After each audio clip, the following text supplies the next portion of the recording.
In today's video, I will teach you how to use the sharpening and noise reduction in Lightroom. Let's get started.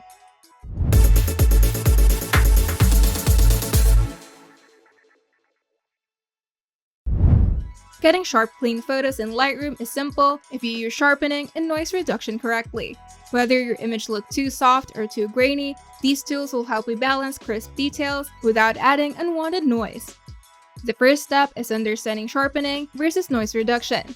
Sharpening enhances edges and fine details, while noise reduction smooths out grain from high ISO or low light photos.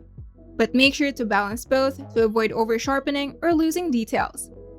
Another tip is zooming to 100% or simply press Z on your keyboard before making adjustments. The second step is applying sharpening correctly. To do this, go to the Detail panel in the Develop module, then adjust the sharpening sliders. For the amount, you can adjust it to around 40 to 80 to control the intensity of sharpening. And for radius, you can adjust it to around 0.5 to 1.5, which affects how much surrounding area is sharpened, so you can lower this for fine details. And for detail, you can adjust it to around 25 to 75 to enhance texture without sharpening noise. And for masking, you can adjust it to around 30 to 80, which holds sharpening to edges while reducing grain in smooth areas. You can also hold the Alt or Option key while dragging masking to see what gets sharpened. But take note that this is for white areas only.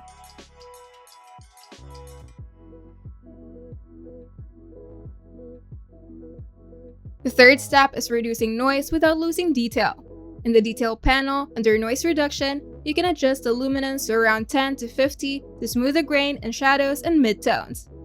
And for detail, you can adjust it to around 50 to 100 to retain fine textures while reducing noise. And for contrast, you can adjust it at around 0 to 30, which keeps depth in darker areas. And for color noise reduction, you can adjust it to around 25 to 50 to remove unwanted color speckles. Another tip is starting with low noise reduction and increasing slowly to avoid over-smoothing. And for final adjustments, you can check the before and after to compare sharpness. And if you're printing, you can add slightly more sharpening since prints soften images.